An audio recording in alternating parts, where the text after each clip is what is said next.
किसी ने क्या खूब कहा है, ईश्वर से कुछ मांगे नहीं बल्कि ईश्वर से निकटता बढ़ाएं, सब कुछ आपको बिना मांगे ही मिलने लग जाएगा।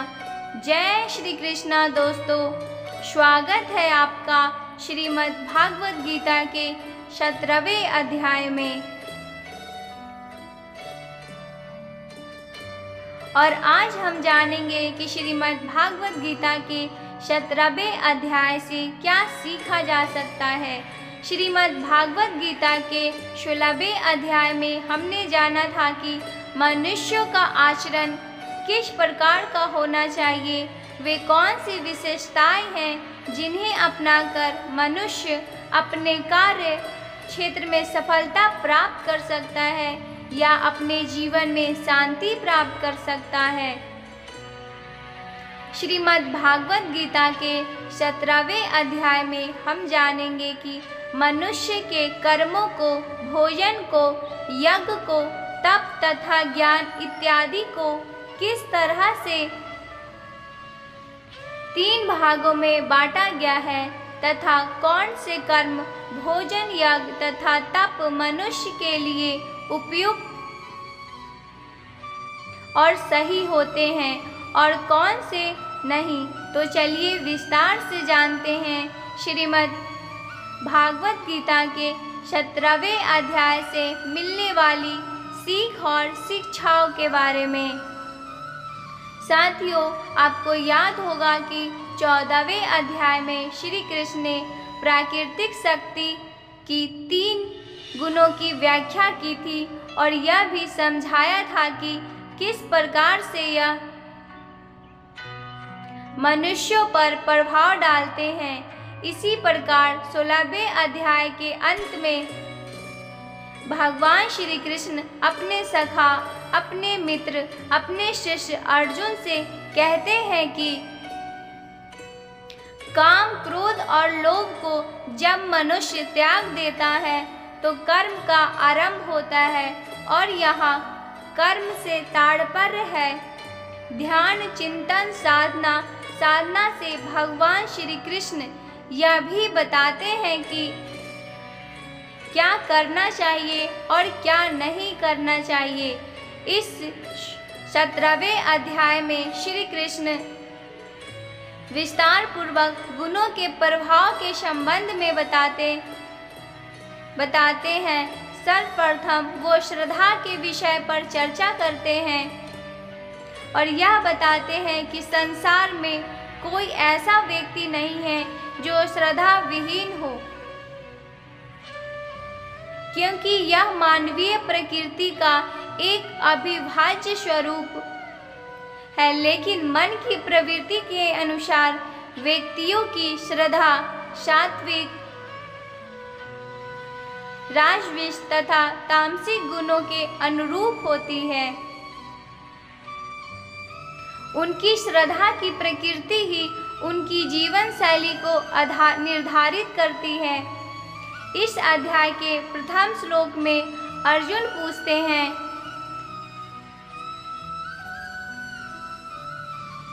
ये शास्त्र विधि मृत्युंजय सूर्य यजन्ते श्रद्धा यात्विन्ता त्रेषा निष्ठा तू का कृष्ण शतवेम माहो रजस्तम। अर्थात अर्जुन ने कहा, हे कृष्ण, उन लोगों की स्थिति क्या होती है जो धर्म ग्रंथों की आज्ञा हो की उपेक्षा करते हैं किंतु फिर भी श्रद्धा के साथ पूजा करते हैं। क्या उनकी श्रद्धा सत्वगुणी, रजोगुण तथा तमोगुण होती है। अध्याय की शुरुआत में अर्जुन प्रश्न करते हैं कि भगवान, आपको कहा कि काम, क्रोध, लोभ को त्यागने पर कर्म शुरू हो जाता है, लेकिन बहुत सारे ऐसे भी लोग हैं जो श्रद्धा तो करते हैं लेकिन वे शास्त्र विधि का पालन नहीं करते। उनकी कौन सी गति होती है।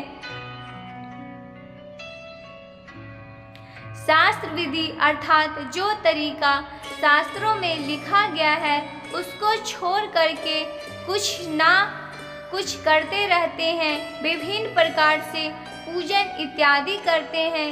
क्या उनकी गति सात्विक है या राजसिक है अथवा तामसिक? इसके उत्तर में भगवान श्री कृष्ण कहते हैं, त्रिविधा भवति श्रद्धा देहिनीशा स्वभाजुजा सात्विकी राजविषी चैव तामसी चेति त्रामं श्रीनि। अर्थात पुरुषोत्तम भगवान ने कहा, प्रत्येक प्राणी स्वाभाविक रूप से श्रद्धा के साथ जन्म लेता है, जो सात्विक, राजसिक तथा तामसिक 3 प्रकार की हो सकती है। अब इस संबंध में मुझसे सुनो। सभी मनुष्यों की श्रद्धा उनके मन की प्रकृति के अनुरूप होती है। सभी लोगों में श्रद्धा होती है, चाहे उनकी श्रद्धा की प्रकृति कैसी भी हो। यह वैसी होती है जो वे वास्तव में होते हैं। यहाँ भगवान कहते हैं कि हे अर्जुन, यह जो योग है, इसमें एक ही क्रिया है, एक ही कर्म है, जिसे आराधना, ध्यान, चिंतन कहा गया है। लेकिन जो अविवेकी होते हैं, जिनका विवेक नष्ट हो चुका है, जिन्होंने अपनी बुद्धि में बहुत सारी भ्रांतियां पाल ली है, अंततः क्रियाओं का विस्तार करते चले जाते हैं और फिर जो दिखावटी बातें हैं, जो दिखावटी वाणी है, उसमें उसे बताते हुए भी उनकी जो बातें हैं वह जिस तरह तक पहुंचाती है, उनकी भी बुद्धि नष्ट हो जाते हैं। इस प्रकार वह कुछ पाता नहीं है। इसलिए भगवान श्री कृष्ण यहाँ समझाना चाह रहे हैं कि मनुष्य की आदत से जो श्रद्धा उत्पन्न हो जाती है, वह 3 प्रकार की होती है। जैसी जिसकी श्रद्धा होती है, जैसी जिसकी वृत्ति होती है, वैसा ही वह पुरुष यानी कि नर नारी हो जाते हैं।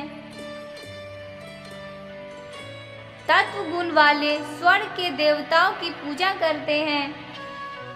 रजोगुण वाले यक्षों तथा राक्षसों की पूजा करते हैं। तमोगुण वाले भूतों और प्रेत आत्माओं को पूजा करते हैं। जो मनुष्य शास्त्रों से दूर रहकर भी मन से कठिन निर्णय लेता है और कर्म को ही तप मान कर करता है, वह इस संसार से मुक्त है। इससे आगे श्री कृष्ण भोजन को 3 श्रेणियों में वर्गीकृत करते हैं तथा प्रत्येक भोजन के हमारे स्वास्थ्य पर पड़ने वाले प्रभाव की चर्चा करते हैं। वे कहते हैं, लोग अपनी रुचि अथवा वृत्ति के अनुसार ही अपने भोजन का भी चयन करते हैं। सत्व गुण की प्रकृति वाले लोग ऐसा भोजन पसंद करते हैं जिससे आयु, सद्गुणों, शक्ति, स्वास्थ्य, प्रसन्नता तथा संतोष में वृद्धि होती है। ऐसे खाद्य पदार्थ रसीले, सरस, पौष्टिक तथा प्राकृतिक रूप से स्वादिष्ट होते हैं। अत्यधिक कड़वे, खट्टे, नमकीन, गर्म, तीखे, सुख तथा मिर्ची युक्त दाहकारक व्यंजक रजोगुण व्यक्तियों को प्रिय लगते हैं। ऐसे भोज्य पदार्थों के सेवन से पीड़ा, दुख तथा रोग उत्पन्न होते हैं। अधिक पके हुए, बासी, सड़े हुए, प्रदूषण तथा अशुद्ध प्रकार के भोजन